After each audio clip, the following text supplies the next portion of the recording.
Um feliz sábado, igreja.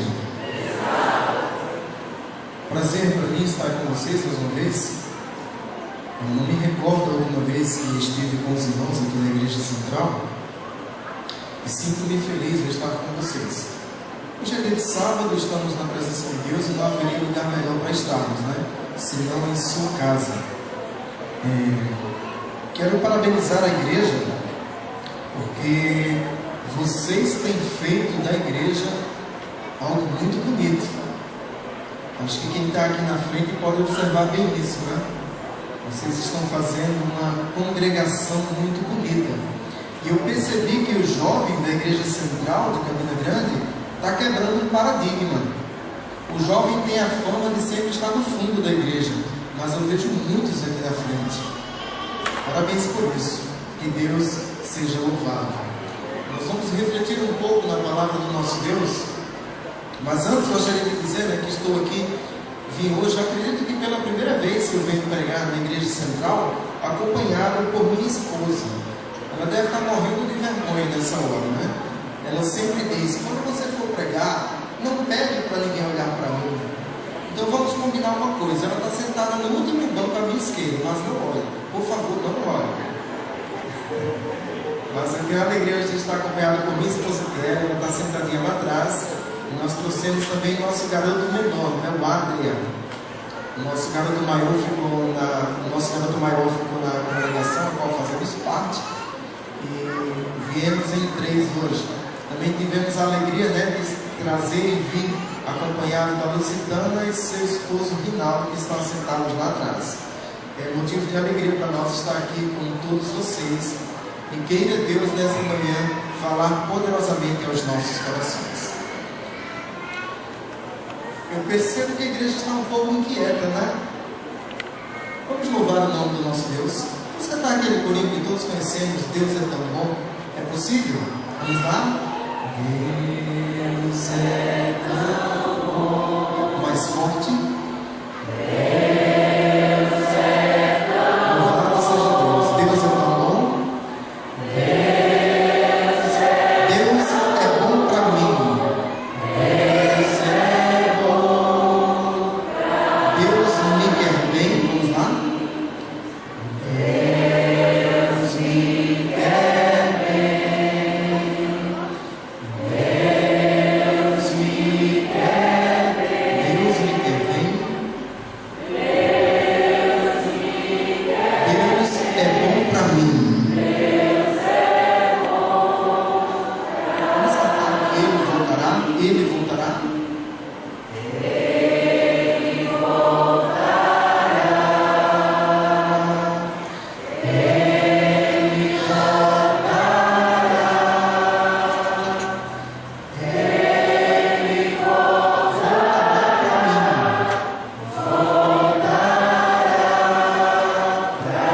Mais uma vez: Deus é tão bom. Deus é tão bom. Deus me quer bem. Deus me quer bem. Ele voltará. Ele voltará. Voltará para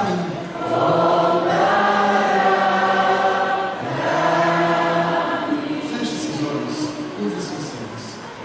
Santo Deus, Tua palavra será aberta neste instante. E rogamos que a partir deste momento, que a voz ouvida seja minha, mas que a palavra anunciada venha do Senhor. E que esta palavra alcance os nossos corações.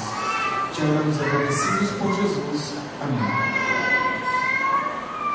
Irmãos, vai ser projetado aí algumas imagens para nós acompanharmos a mensagem desta manhã. Deixa eu só testar aqui se esse negócio está funcionando. Essas coisas ele não está pegando. Alguém poderia me orientar, por favor?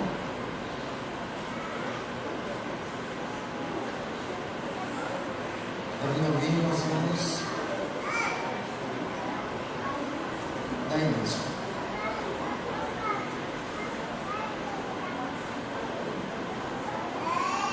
Bem, vamos lá.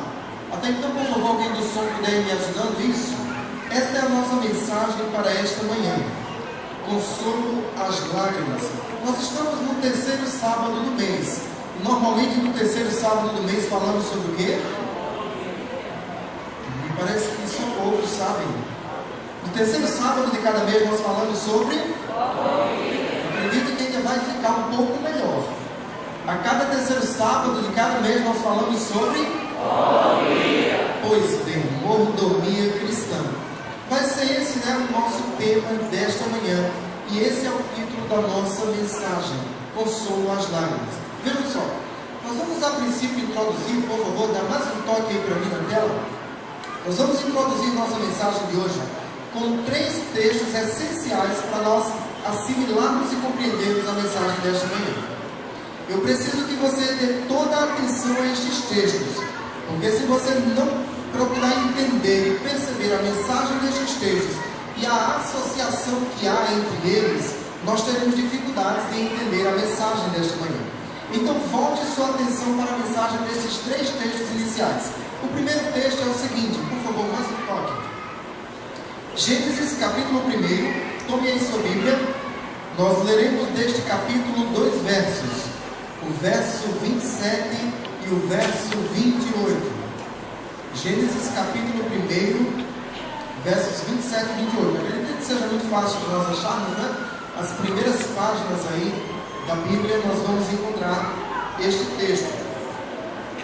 Ao você encontrar, diga amém, para que eu confirme isso aí. Amém?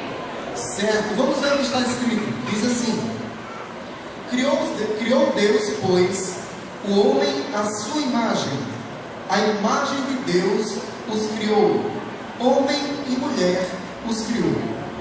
E Deus os abençoou e lhes disse: sede fecundos, multiplicai-vos, enchei a terra e sujeitai-a, dominai sobre os peixes do mar, sobre as aves dos céus e sobre todo animal que rasteja pela terra. Nós não temos a intenção de que você decore o verso. Se decorar, pois bem, parabéns, isso é bom. Mas tente compreender a essência e a mensagem do texto. A mensagem do texto diz que Deus criou todas as coisas e concedeu ao homem o domínio e o poder e a autoridade de subjugar tudo que fora criado. Pois bem, nós vamos para o nosso segundo texto. Vamos passear lá para o final da Bíblia. Apocalipse capítulo 4. Nós saímos do primeiro e vamos saltar para o último livro da Bíblia. Apocalipse capítulo 4, nós leremos os versos do 1 ao 4.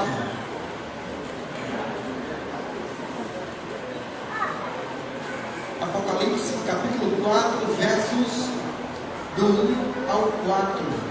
Em minha versão bíblica, acredito que seja parecida com a sua, é aquela mais comum que utilizamos, diz assim: depois destas coisas, olhei, e eis não somente uma porta aberta no céu, como também a primeira voz que ouvi, como de trombeta, ao falar comigo, dizendo: sobe para aqui, e te mostrarei o que deve acontecer depois destas coisas. Verso 2: imediatamente eu me achei em espírito, e eis armado no céu um trono, e no trono alguém sentado. E esse que se acha sentado é semelhante no aspecto à pedra de jaspe e de sardônio. E ao redor do trono há um arco-íris semelhante no aspecto à esmeralda. E verso 4: ao redor do trono há também 24 tronos, e assentados neles 24 anciãos vestidos de branco, em cujas cabeças estão coroas de ouro. Lembram do primeiro texto? O texto de Gênesis? Guardaram o texto de Gênesis? Pois bem, guardem a mensagem deste segundo texto. Apocalipse 4, os versos do 1 ao 4.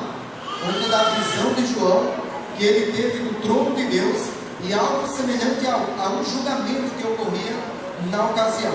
Pois bem, vamos partir para o nosso terceiro texto. Vamos voltar mais uma vez ao Antigo Testamento, tomar nossas Bíblias no livro agora de Ruth, e nós leremos os versos iniciais do capítulo de Ruth.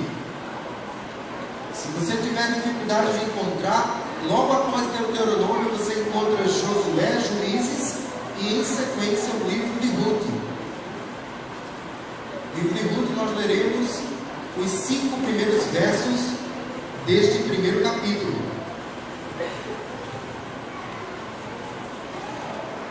E está escrito o seguinte: nos dias em que julgavam os juízes, houve fome na terra, e um homem de Belém, de Judá, saiu a habitar na terra de Moabe, com sua mulher e seus 2 filhos.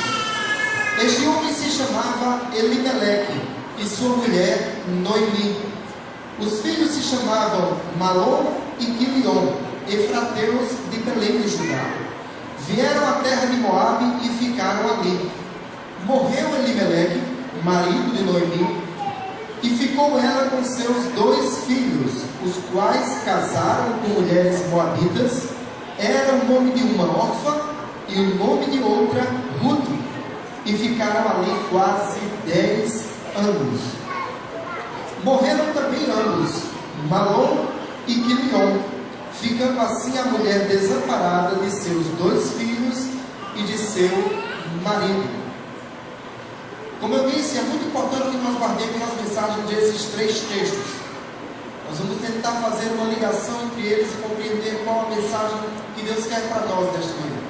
Mas a princípio, eu poderia convidar vocês e nós poderíamos nos perguntar: e que relação existe entre esses 2 textos que eu não encontrei nenhum? Vamos por parte. Vamos primeiro tentar entender a narrativa bíblica sobre a história de Ruth.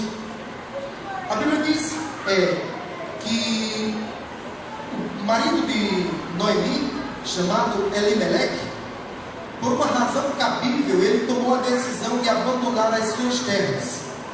Parece que as coisas não caminhavam bem. Disse que uma fome, aquela terra foi acometida por uma fome muito grande.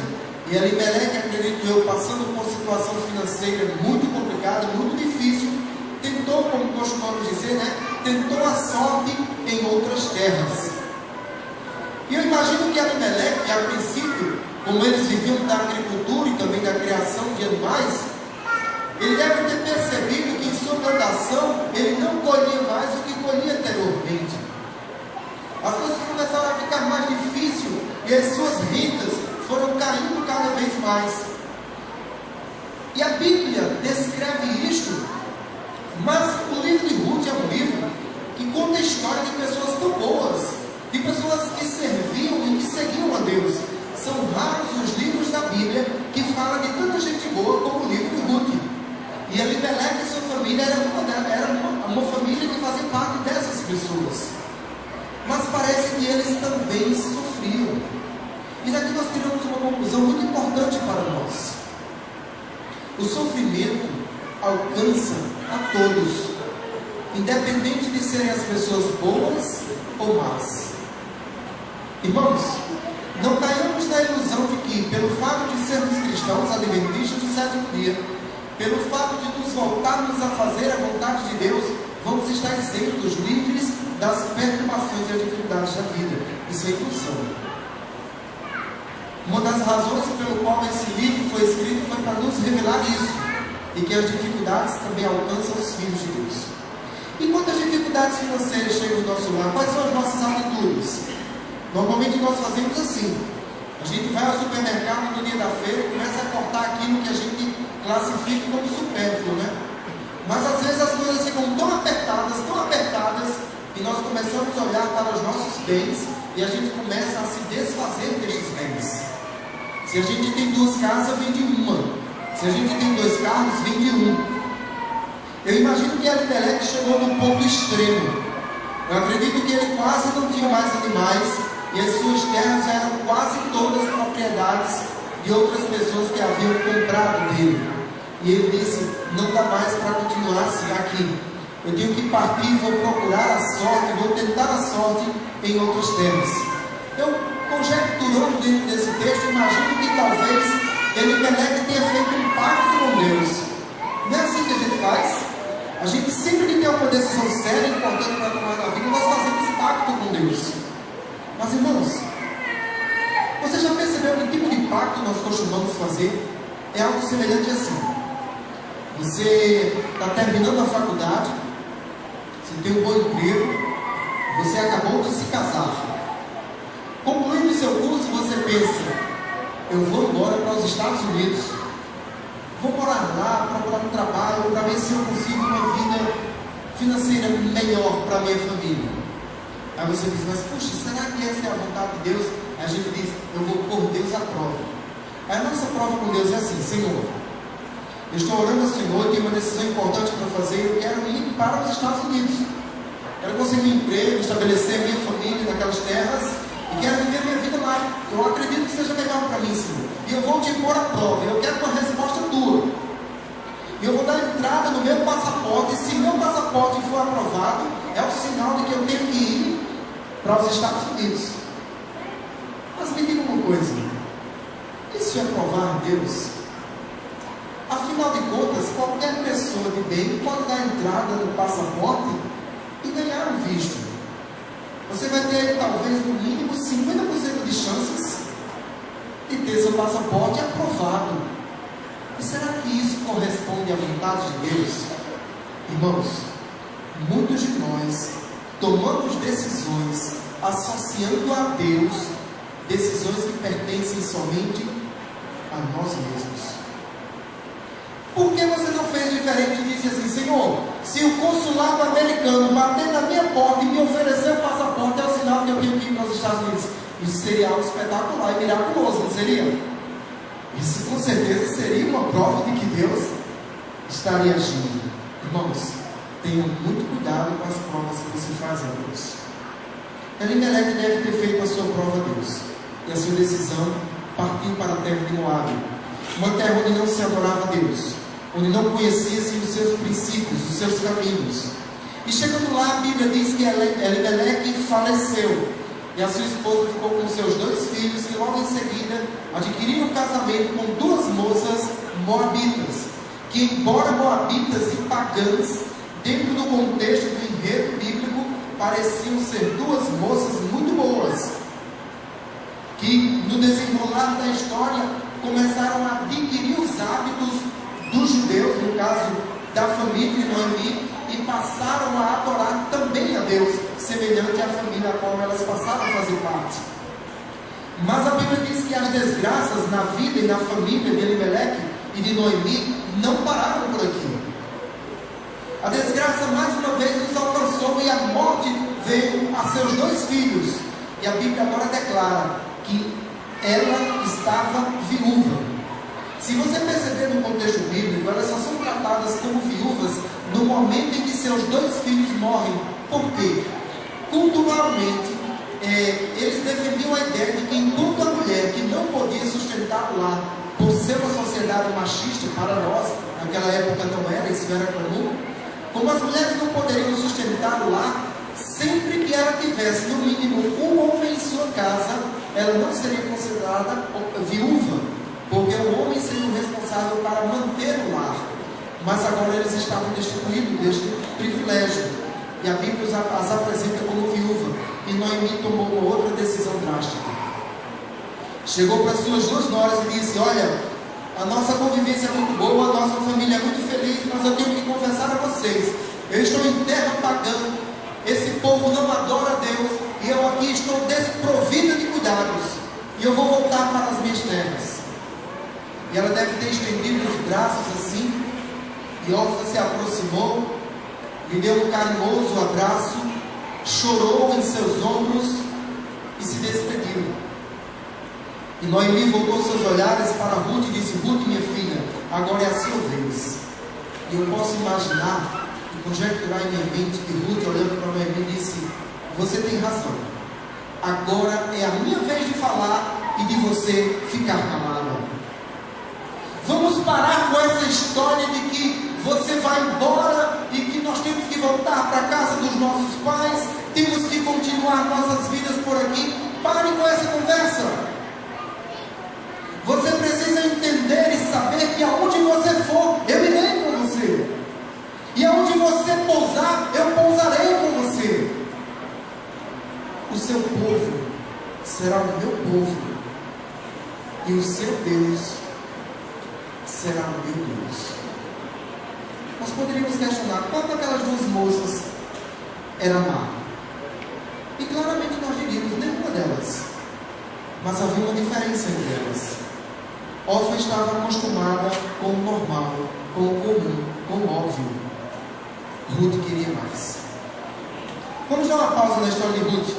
Vamos nos voltar mais uma vez ao texto de Apocalipse. Apocalipse, agora nós vamos ler o verso do capítulo 5 e os 4 primeiros versos deste capítulo. E nós vamos lembrar do contexto em que estamos lendo Apocalipse. Nós vemos que João descreveu uma cena como que de juízo, onde o trono de Deus estava assentado no meio daquele salão que ele viu, cercado por testemunhas ao seu redor. E agora no capítulo 5, João continua essa narrativa dizendo assim, verso 1: vi na mão direita daquele que estava assentado no trono um livro escrito por dentro e por fora, de todo selado com 7 selos. Vi também um anjo forte que proclamava em grande voz: quem é digno de abrir o livro e de lhe desatar os selos? Ora, nem no céu, nem sobre a terra, nem debaixo da terra, ninguém podia abrir o livro, nem mesmo olhar para ele. E verso 4: e eu chorava muito, porque ninguém foi achado digno de abrir o livro, nem mesmo de olhar para ele. Então a cena descrita por João continua dizendo que aquele que estava sentado no trono central daquele tribunal, digamos assim, ele tinha um livro em mãos, e aquele livro estava selado. E a Bíblia diz que por algum motivo, mas a Bíblia não diz qual é este motivo, o profeta caiu em prantos e chorava copiosamente. E cabe aqui uma pergunta: afinal de contas, que livro, que escritura era essa? E por que o profeta chorava tanto? Me permita fazer um paralelo entre esse texto e o texto do livro de Jeremias. Vou só saltar ali um pouco para nós chegarmos e fazermos esse paralelo entre o texto do Apocalipse e o texto de Jeremias. A passagem é o verso 44 do capítulo 32. Nós vamos acompanhar aí para ganharmos um pouco de tempo, tá bom? Você acompanha comigo aí na tela. O que é que diz o texto? Vamos ler juntos. Diz o quê? Comprarão campos por dinheiro e lavrarão as... Só um minuto. Vamos tentar ler todo mundo junto? Quando eu digo assim todo mundo, é todos, tá bom? Todos sem exceção. Vamos lá? Todos juntos? Comprarão campos por dinheiro e lavrarão as escrituras e as fecharão com selos e chamarão de na terra de Benjamim. Aí o final do texto diz: porque lhes restaura, diz o Senhor. Se você percebeu o paralelo entre esses textos, existem algumas palavras-chave entre eles. Tanto o texto do Apocalipse quanto o texto de Jeremias fala sobre escrituras, sobre selos e sobre testemunhas. Mas sobre o que Jeremias está falando? Ele está falando de um contrato comum de compra e venda de um terreno, de um campo. Percebeu aí a leitura e o entendimento do texto? Jeremias está falando sobre alguém comprar e outro vender terreno. Precisa-se da escritura, precisa lavrar essa escritura, lógico que precisa ser pago por ela, ela tem que ser selada e é preciso ser feito isso perante testemunhas. E qual o paralelo e a relação desse texto com o livro de Apocalipse? Nós vamos agora saltar e voltar para o livro de Gênesis, mas você não precisa acompanhar em sua Bíblia. O livro de Gênesis, no verso 28 do capítulo 1, nós lemos anteriormente que Deus criou todas as coisas, criou o homem e pediu para eles: sede fecundos, multiplicai-vos, enchei a terra. E ele falou duas palavras importantes para a nossa compreensão. Deus pediu para que o homem sujeitasse a terra e para que o homem a dominasse. E o que Deus queria falar com isso? Quando Deus falou a palavra domínio dentro do texto, nós encontramos aí uma tradução da palavra hebraica radar. que em sua tradução poderíamos dizer que é a autoridade de legislar ou reinar sobre. Então Deus concedeu ao homem o poder de legislar e de reinar sobre tudo o que havia sido criado. Se fôssemos traduzir em nossas próprias palavras mais comuns a nós, poderíamos dizer... Nossa, aqui parou de funcionar. Agora sim. Poderíamos dizer, então, que Deus passou a terra para o homem de papel passado e de escritura lavrada. Deus deu-lhe domínio tal que o homem teria agora a autoridade de, se quisesse, até transmiti-la e passá-la a outros. Foi esse o poder e o domínio que Deus concedeu ao homem. O homem seria o representante perante o universo do planeta Terra, e estaria sobre ele a responsabilidade de representá-la. Pois bem, no capítulo 2, o verso 15 de Gênesis, o texto está aí, está escrito assim: tomou, pois, o Senhor Deus ao homem e o colocou no jardim do Éden para o cultivar e o guardar. O que significa a palavra guardar? É uma tradução do hebraico, chamar, que significa guardar contra intruso. E é aqui onde mora o problema de o homem ter o domínio sobre todas as coisas. Irmãos, Deus confiou a nós a administração do mundo. Nós somos os seus mordomos, os cuidadores daquele que por direito cuida daquilo que lhe pertence. E Deus, quando orientou o homem em cuidar daquilo que Deus estava lhe oferecendo, ele disse: guarde contra o intruso. E é aqui, é nesse momento que o pecado vem e alcança o nosso planeta. E desde o momento em que o homem desobedeceu a Deus e obedeceu ao inimigo, ele como que passou para o inimigo o direito e a posse daquilo que Deus havia ofertado ao homem. A partir deste momento, a Bíblia descreve o diabo como o príncipe deste mundo. Ele nos é apresentado na tentação como aquele que tinha o domínio sobre todas as coisas e havia oferecido a Jesus, se Jesus prostrado o adorasse. Então Deus, que com tanto zelo havia criado todas as coisas em sua perfeição e havia confiado ao homem, o homem, quanto do pecado, havia tomado todas aquelas posses e oferecido, como costumamos dizer, oferecido de bandeja para o inimigo das nossas almas. E agora tudo que era de Deus e estava aos nossos cuidados, estava agora sob o domínio de Satanás. Mas vamos voltar à história de Ruth e Noemi. A Bíblia diz que Noemi voltou para as terras de Belém e Efrata e levou consigo Ruth. E ela levou Ruth porque ela tinha uma preocupação. Na terra estranha ela estava desamparada, não havia nenhum homem para que pudesse sustentá-la. Mas na terra dos judeus, Deus, que muito nos ama, que muito preocupa-se em cuidar de nós, Deus havia estabelecido para aquele povo leis para proteger os desamparados. Irmãos, Deus se preocupa com os necessitados. Deus está preocupado em suprir as suas necessidades. E Noemi sabia que se ela voltasse para as suas terras, havia leis que amparariam todas as viúvas.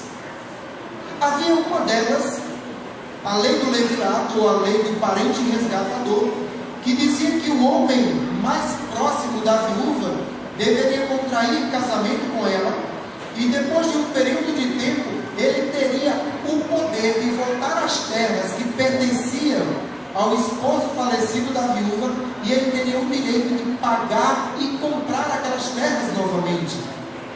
Havia leis que amparavam, e também uma questão cultural que dizia que na época da colheita, os trabalhadores passariam e eles não colheriam tudo.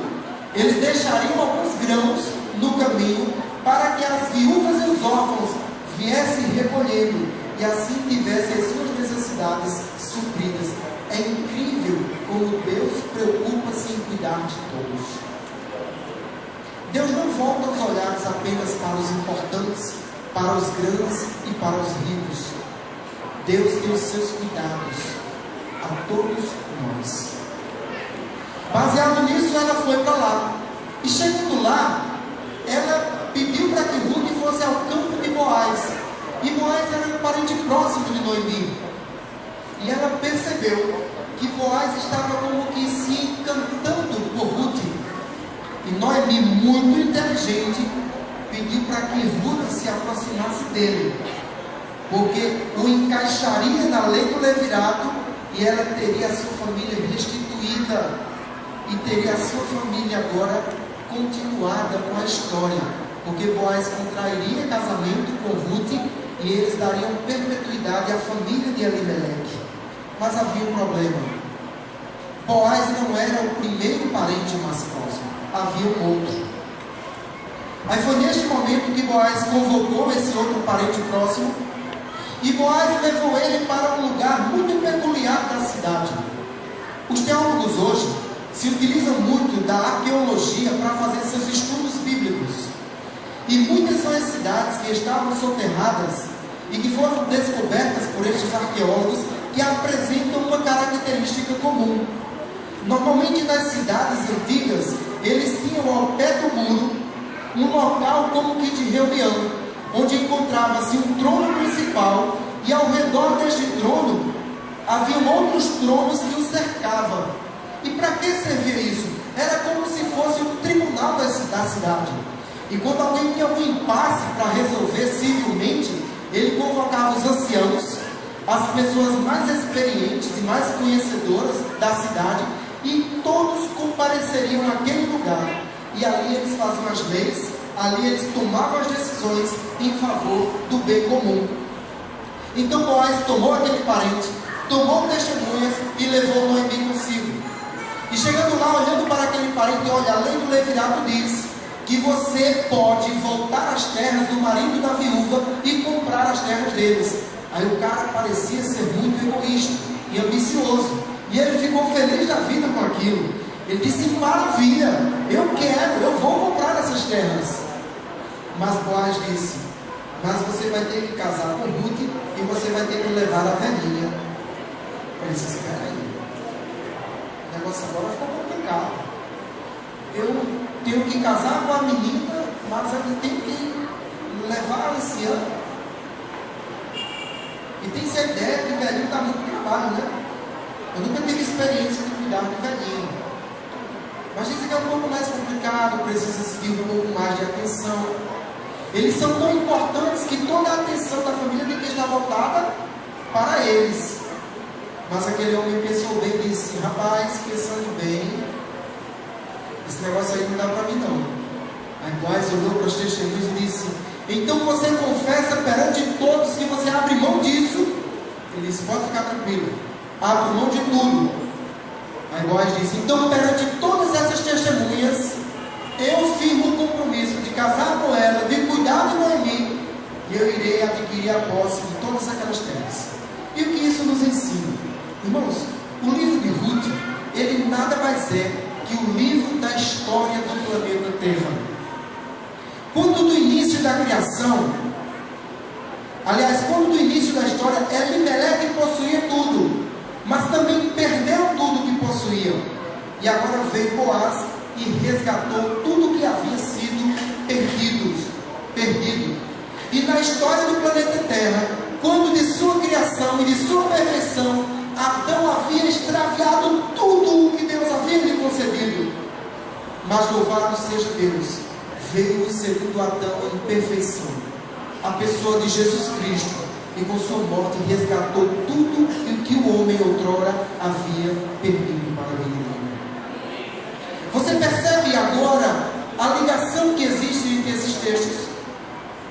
Percebe agora a relação com o fato de termos a responsabilidade de cuidar de tudo que Deus criou?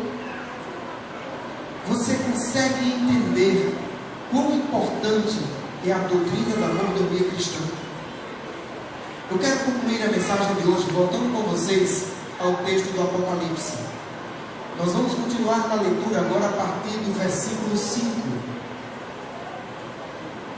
E no versículo 5 do capítulo 5 de Apocalipse, a Bíblia declara o seguinte: João tinha visto aquele trono, nas mãos daquele que assentava no trono principal um livro selado. Ele chorava copiosamente, porque ninguém era digno de tomar aquelas escrituras, aquele livro selado. E no verso 5 lhe são ditas as seguintes palavras: um dos anciãos me disse, fala João, não chores, eis que o leão da tribo de Judá, a raiz de Davi, venceu para abrir o livro e os seus 7 selos. Então vi no meio do trono um dos 4 seres viventes, e entre os anciãos de pé um cordeiro, como tendo sido morto. Ele tinha 7 chifres, bem como 7 olhos, que são os 7 Espíritos de Deus enviados por toda a terra. Veio, pois, e tomou o livro da mão direita daquele que estava sentado no trono. E quando tomou o livro, os 4 seres viventes e os 24 anciãos prostraram-se diante do cordeiro, tendo cada um deles uma harpa e taças de ouro cheias de incenso, que são as orações dos santos. Irmãos, João estava tendo a visão do desenrolar do nosso planeta e da história da humanidade. E ele chorava com tristeza no coração. Ele chorava com amargura e com desespero, porque ele via que a história do planeta Terra estava selada nas mãos de Deus, e ela não podia ser tocada por ninguém. Os seus selos não podiam ser abertos. E sabe por que esta linguagem figurativa? Porque tudo que pertencia ao homem estava perdido, e aquela escritura não podia ter seus selos quebrados, porque ela tinha um dono, e o seu dono era o inimigo das nossas almas.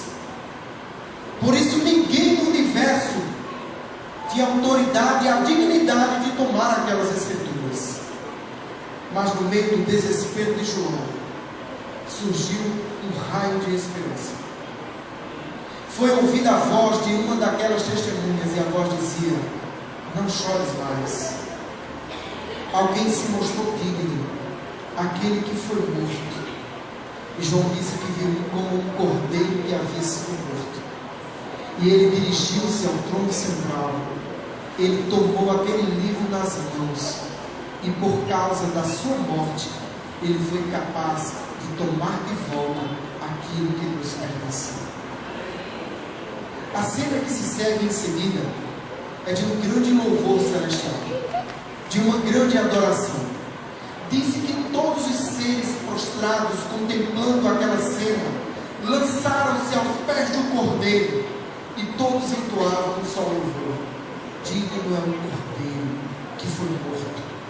Ele é digno de toda honra, ele é digno de toda glória, ele é digno de todo louvor. Mas, irmãos, esta mensagem precisa chegar a nós.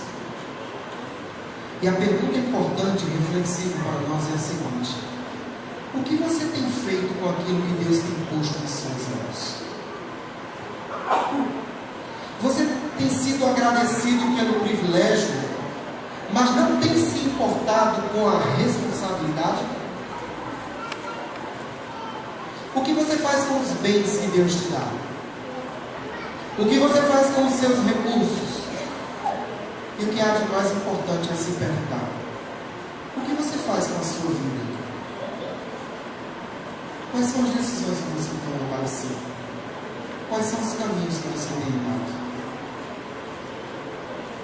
Talvez nesta manhã alguém esteja em uma situação de andar distante de Deus, de não seguir mais seus caminhos. E todas as coisas que Deus planejou para você têm sido extraviadas, porque você está desistindo de tudo. Mas talvez nesta manhã você seja aquela pessoa que diz: não, os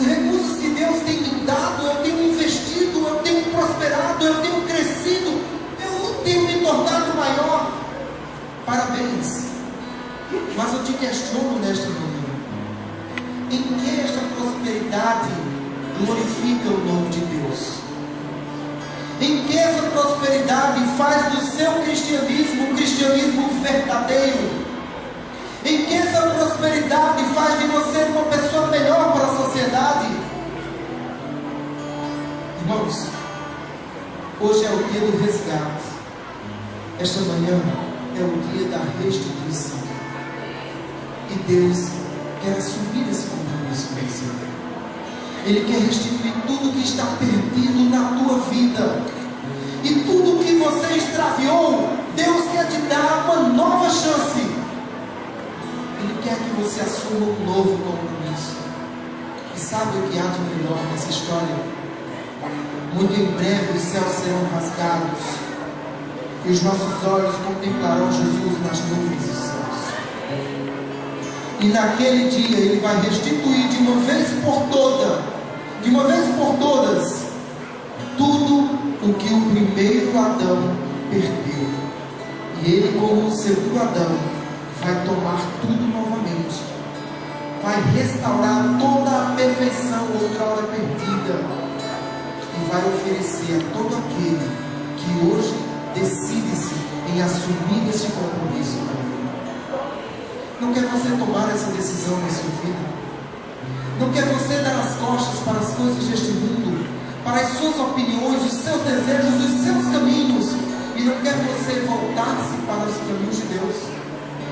Não quer você ter sua vida renovada e restituída?